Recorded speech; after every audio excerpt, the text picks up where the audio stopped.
इस क्वेश्चन में हमें दो स्टेटमेंट्स दी हैं, उनके बेसिस पे हम एक वेन डायग्राम क्रिएट करते हैं।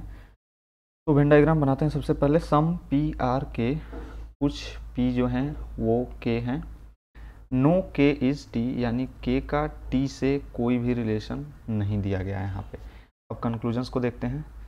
कंक्लूजन्स हमें दिए गए हैं ऑल पी आर टी, ठीक है। तो मैं वो जो वेन डायग्राम है उसको यहाँ भी क्रिएट कर लेता हूँ, पी के एंड टी, ठीक है।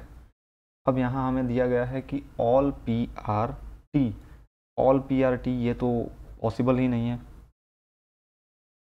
क्योंकि कुछ जो पी हैं वो के हैं। हम बेसिकली ये कंक्लूड इस बेसिस पे कर रहे हैं क्योंकि कुछ पी जो हैं के हैं और के का रिलेशन टी से नहीं है, तो सारे पी टी हो ही नहीं सकते। तो ये हमारा स्टेटमेंट रॉन्ग है।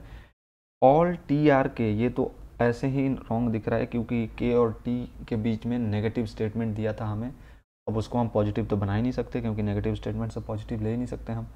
सम P are not T, okay, तो कुछ पी टी नहीं है। तो जो पार्ट मैं यहाँ आपको दिखाता हूँ कि ये पार्ट जो है पी का वो के में है और के का रिलेशन टी से नहीं है, तो हो सकता है कि ये जो पार्ट है पी का वो टी हो, ठीक है। ये पार्ट जो है वो पी का टी हो सकता है इतना, लेकिन ये वाला पार्ट कभी भी टी नहीं हो सकता क्योंकि के का रिलेशन टी से नहीं है और ये पार्ट पी का के है।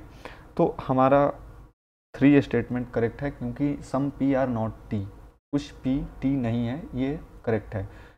और 2 यहाँ पे आप देखेंगे कि एक नेगेटिव स्टेटमेंट है और उससे पॉजिटिव कंक्लूजन्स हम नहीं निकाल सकते। ये वाला रूल भी आप इसके थ्रू जा सकते हैं। तो यहाँ पे हमारा 3 सिर्फ करेक्ट है, तो इसके लिए option A is correct, only conclusion 3 follows.